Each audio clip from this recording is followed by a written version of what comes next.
제목은 맡은 자들이 구할 것은 충성입니다 라는 제목을 가지고 함께 은혜를 나누고자 합니다. 오늘 말씀해 보니까요, 첫째로 우리는 누구냐? 주님의 일꾼이라고 말씀하고 있습니다. 우리 1절의 말씀을 다 같이 한 번 더 읽어보도록 하겠습니다. 1절입니다. 사람이 마땅히 우리를 그리스도의 일꾼이요 하나님의 비밀을 맡은 자로 여길지어다. 아멘.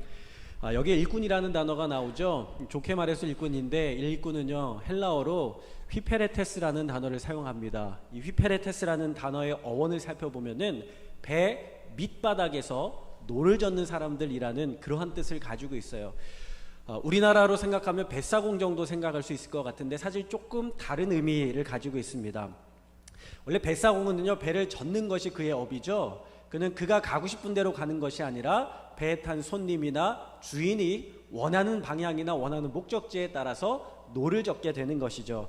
그러니까 주인이 가자는 방향으로 가자는 목적지를 따라가는 사람이 바로 뱃사공이라고 할 수 있습니다.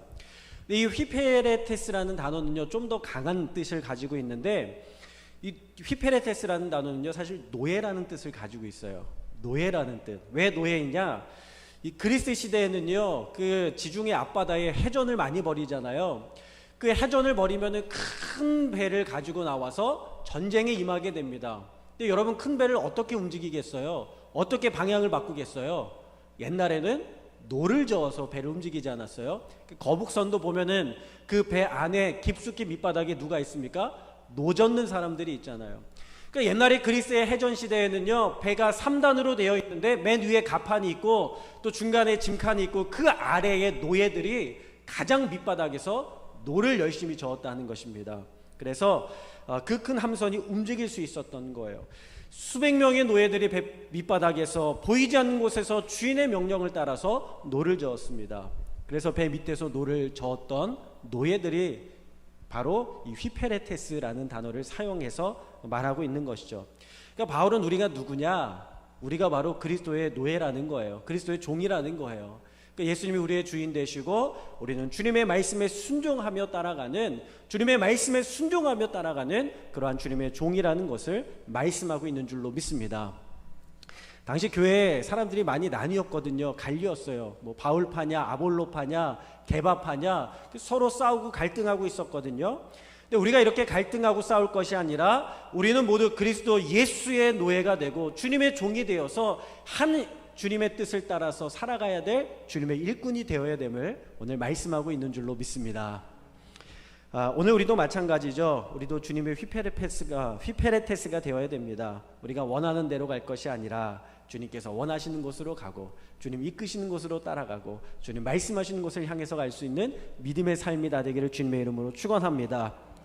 바울이요, 그가 예전에 아시아로 복음을 전하려는 계획을 가지고 있었어요. 그래서 아시아로 복음을 전하러 가려고 하는데 성령님께서 딱 막으시는 거예요. 바울아, 너 아시아로 가지 말고 저쪽 마게도니아 지방으로 가라. 그 바울이 자신이 계획과 플랜을 다 가지고 있었지만 성령님의 말씀에 순종해서 이끄시는 대로 순종하여 따라갔어요.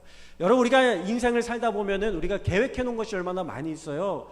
생각해 둔 것이 얼마나 많이 있어요. 그런데 여러분, 그 모든 것들이요 하나님께서 때로는 바꾸시고 하나님께서 다른 길로 인도하실 때가 있다는 것입니다. 그때 우리가 좌절하고 실망할 것이 아니라, 아니 하나님, 내가 이 계획을 완벽하고 온전하게 다 세워놨는데요, 내가 그 길로 가려고 얼마나 힘쓰고 애쓰고 수고하고 고생했는데 왜 하나님 이쪽으로 트십니까? 저는 그쪽으로 못 가겠습니다. 이쪽으로 가야 되겠습니다 라고 하는 것이 아니라, 여러분, 우리가 휘페레테스, 주님의 말씀에 순종하여 일꾼이 된 자로서 주님께서 가라고 하시는 곳에 가고 주님께서 머물라고 하시는 곳에 머무는 것이 바로 우리의 인생인 줄로 믿습니다. 근데 바울이 그렇게 자신의 계획을 꺾고 주님의 말씀에 순종하여 마게도나로 갔을 때에 거기서 누구를 만나게 되죠? 루디아라고 하는 여성을 만나게 되고 그 여성의 집에서 예배를 드리게 되면서 교회가 세워지게 되고 그 교회가 유럽의 첫 교회 빌립보 교회가 되게 된 줄로 믿습니다.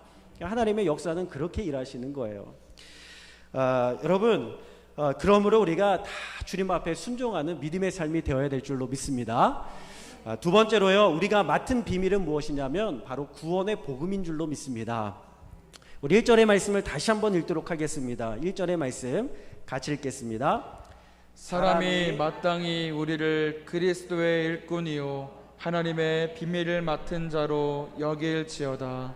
아멘. 여러분 여기에 보니까요 무엇을 맡은 자라고요? 하나님의 비밀을 맡은 자다 이렇게 이야기하고 있어요. 그러니까 비밀 하니까 뭔가 은밀한 것 같고 아무도 모르는 것 같고 그렇게 생각이 되겠지만 여러분의 헬라어 원어를 보면요 미스테리온이라는 단어를 써요. 미스테리온 뭐 같아요? 미스테리 같죠? 맞습니다. 헬라어 미스테리온에서 영어 미스테리가 왔어요. 이 미스테리라는 단어는요 비밀이라는 뜻도 가지고 있지만 사실은 신비에 더 가까운 거예요. 신비. 무엇이 신비입니까? 자연의 신비, 그렇죠? 태양의 신비, 하늘의 신비. 여러분 이 신비라는 뜻은 가만히 보니까 국어사전에 보니까 어떤 일이나 현상이 사람의 힘이나 지혜를 넘어서 이해할 수 없을 만큼 신기하고 묘함 이렇게 되어 있습니다. 신기하고 묘하다. 여러분 하나님의 역사가 얼마나 신기하고 묘하고 놀랍습니까? 얼마나 신비로웁니까? 자연의 신비, 바다의 신비, 구속의 신비 우리가 다 말로 설명할 수는 없지만 그것이 우리 가운데 보여지게 되고요 그것이 굉장히 경이로운 신비감으로 나타나게 된다는 거예요. 어떻게 신이 인간이 될 수 있습니까? 어떻게 죄인인 우리가 구원받을 수 있습니까? 어떻게 죄인인 우리가 하나님의 사랑하는 사람이 될 수 있습니까? 여러분 이게 신비 아니에요? 이게 신비 아니냐고요. 이게 은혜죠. 여러분 이것은 도저히 이해할 수 없는 하나님의 신비인 줄로 믿습니다. 이게 미스테리라는 거예요.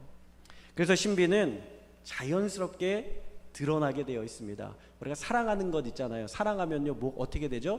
티가 나요. 사랑하면 티가 납니다.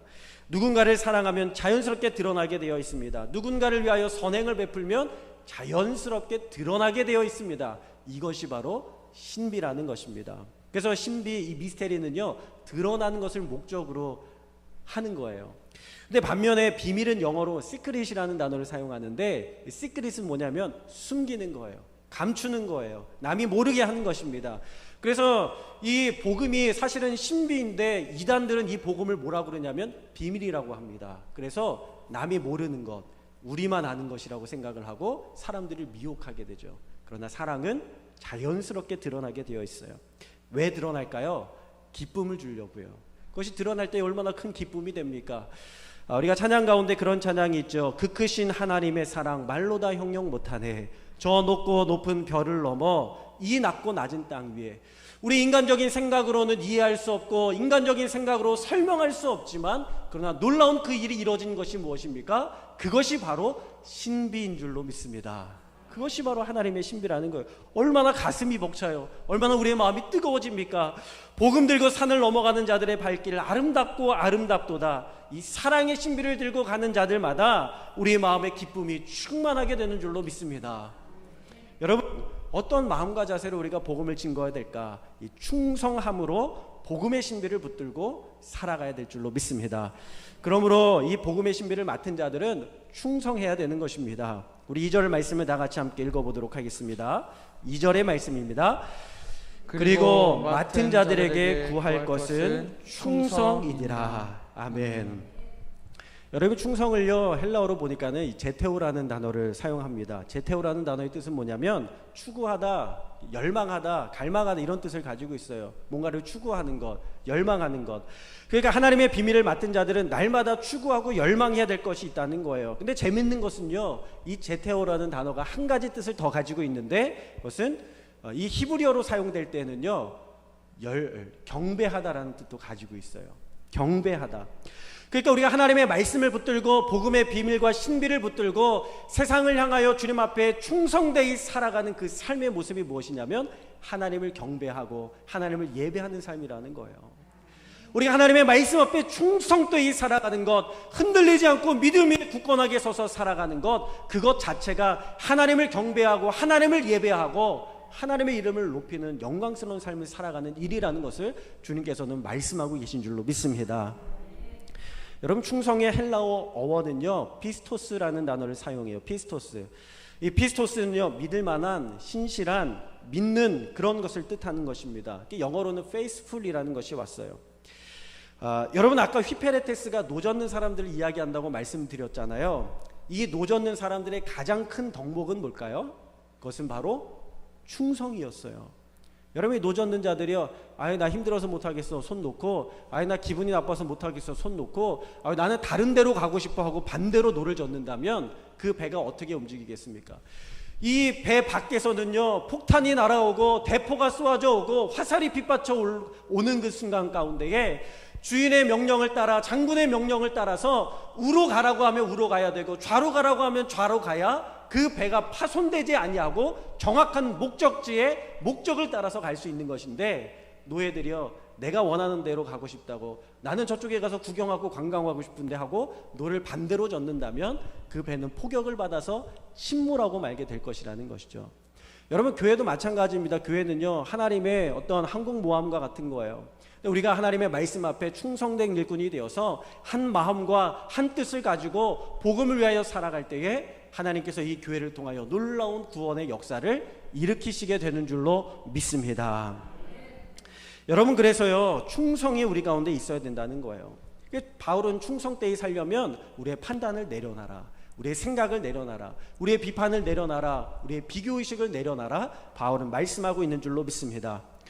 요즘에 우울증 걸린 사람들이 너무 많아요. 옛날에 비해서 훨씬 많아졌습니다. 왜 우울증 걸린 사람들이 많은가 하고 이렇게 보니까요, 시간이 많아서 그런 것 같아요. 시간이 많아서. 바쁜 사람은요, 그런 생각할 시간이 없어요.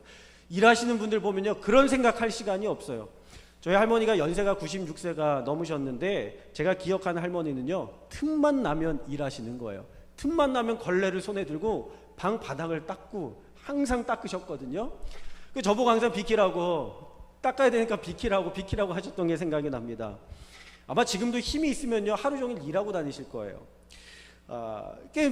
옛날에는요, 다 그렇게 살지 않았어요? 옛날 분들 다 그렇게 사셨잖아요. 바닥 닦고 빨래하고 주방 청소하고 마당 가꾸고 마당 청소하고, 그래도 시간이 남으면 어떻게 합니까? 남의 길까지 다 닦아주고 남의 마당까지 다 쓸어주고 그랬잖아요. 그러니까 몸이 항상 쉬는 날이 없어요. 그러다 보니까 다른 생각을 하지 않는 거예요.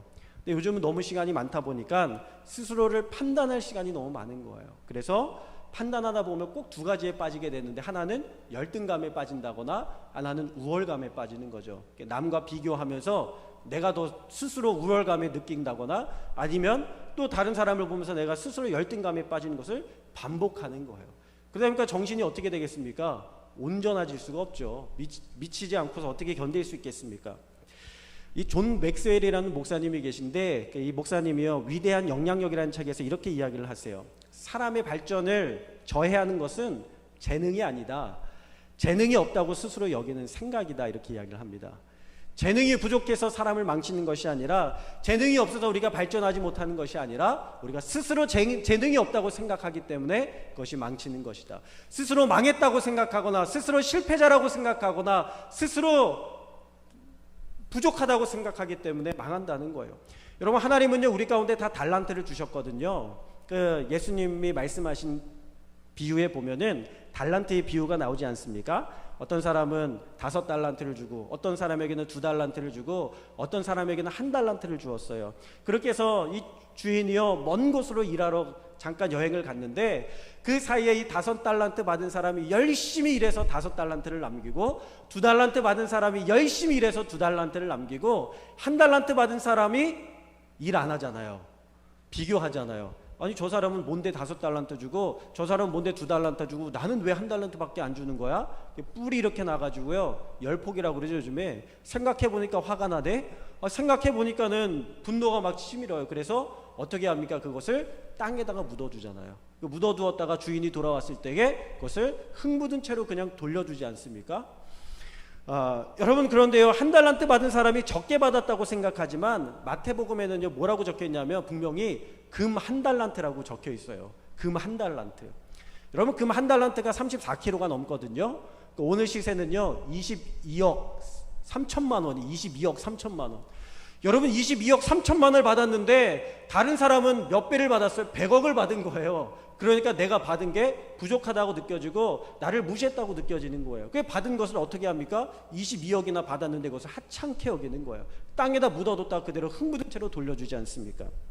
여러분, 근데 이 이야기에 정말 우리가 잘 모르는 허점은 뭐냐면, 내가 1달란트 받은 사람인지 2달란트 받은 사람인지 5달란트 받은 사람인지 모른다는 거예요.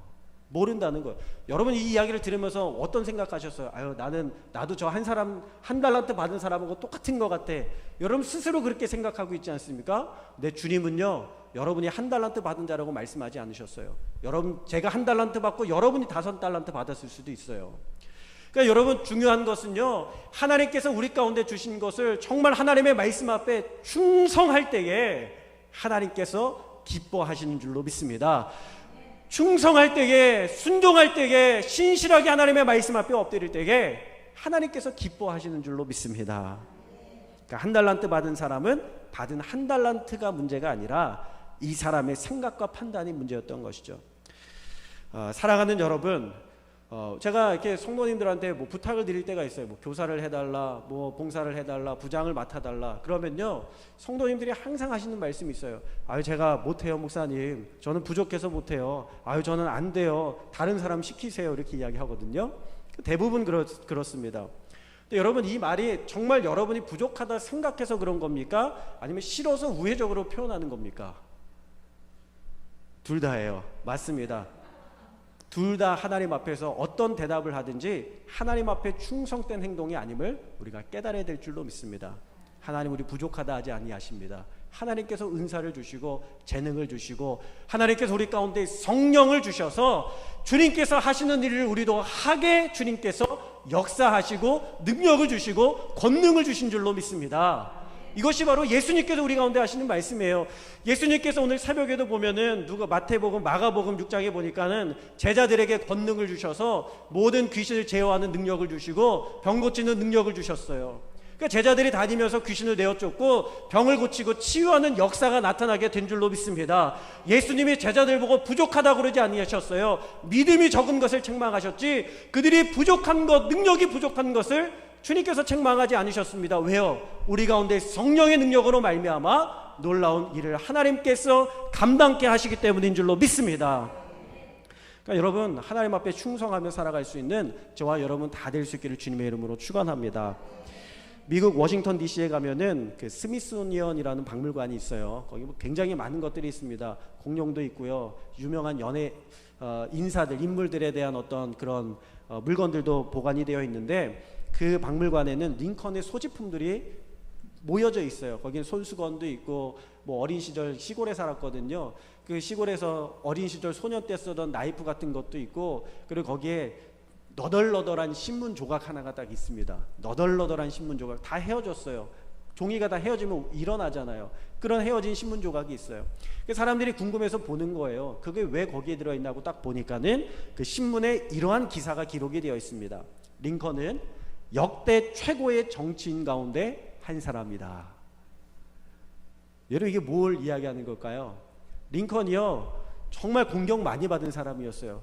그가 믿음으로도 충만한 사람이었지만, 하나님의 말씀을 사랑하고 성경을 사랑하는 사람이었지만, 정말 그런데 하나님을 사랑하면 사랑할수록요, 그를 공격한 사람이 너무 많았어요. 심지어 얼굴이 못생겼다 공격하고요, 너 같은 사람이 무슨 대통령이 되냐, 너 같은 능력 없는 사람이 무슨 대통령이 되냐, 얼마나 많은 비난과 비판을 받았는지, 공격을 받았는지 모릅니다. 그런데 그가요, 이 신문을 딱 보는 거예요. 신문을 보면 뭐라고 써 있어요? 링컨은 역대 최고의 정치인 가운데 한 사람이다. 사람들의 비판과 사람들의 비난을 듣지 않고요, 이 기사를 보면서 그가 내가 바르게 가고 있어, 내가 옳은 길을 가고 있어, 내가 맞는 길을 가고 있어, 그가 항상 그 신문을 보면서 소망을 얻고 힘을 얻었다라는 것입니다. 톰 소여의 모험을 쓴 마크 트웨인이라는 작가가 이렇게 이야기를 해요. 당신을 깔보는 사람을 멀리해라. 하찮은 사람은 항상 남을 깔본다. 하지만 정말 위대한 사람은 남들도 똑같이 위대해질 수 있다는 희망을 심어주는 사람이다. 여러분, 주변의 사람들을 만나보면요, 항상 남을 깔보는 사람들이 있어요. 우습게 생각하는 사람들이 있어요. 여러분, 그런데 정말 위대한 사람은요, 한 사람 한 사람을 다 선생님으로 생각하고 여기는 거예요. 저 사람도 배울 사람, 저 사람도 내가 배울 사람, 저 사람도 나의 스승, 모든 사람들 다 스승으로 생각하며 위대한 사람으로 여기는 사람입니다. 오늘 고린도 교회는요, 분열이 너무나도 심했어요. 바울파, 아볼로파, 베드로파 갈등이 심하면서 서로 자기가 잘났다고 비교하고 우월감과 열등감에 빠졌습니다.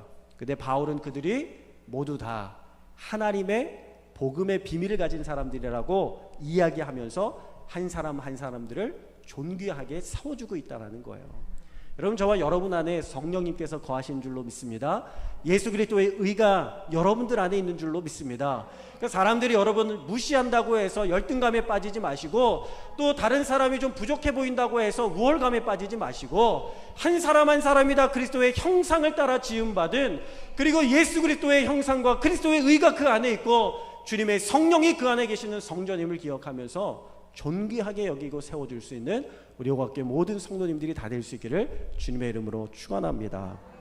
그리고 그 비밀을 가진 사람들의 자세는 우월감이나 열등감에 빠질 것이 아니라 철저히 주님의 휘페라테스가 되어서 주님의 종으로서 성령에 사로잡혀 마치 배 아래에서 충성되이 노를 젓는 노예와 같이 순종하면서 주님의 말씀 가운데에 순종하며 살아야 될 줄로 믿습니다.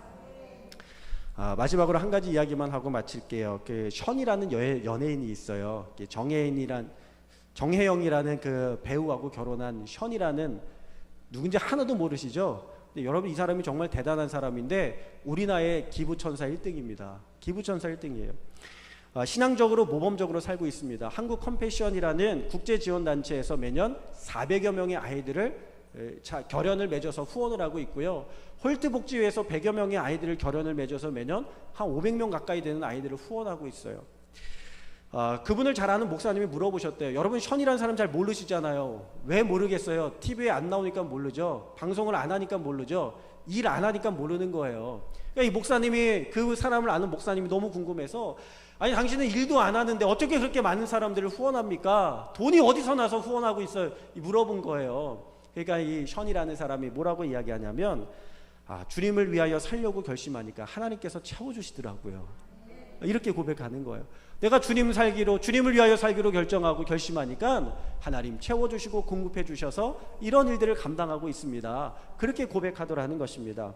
그렇게 500여 명의 아이들을 후원하는 것도 모자라서 매년 1km를 걸을 때마다 1,000원씩 적립을 해서 후원을 해준다는 거예요. 연말에 한 1,000km를 걸었더니 이게 한 1,000만 원 정도 되더라는 것입니다. 이게 1,000만 원을 후원하려고 딱 했는데 주님께서 감동을 주시는데 주님께서 물어보시는 거예요. 야, 너 1,000만 원 정도 후원해가지고 되겠냐?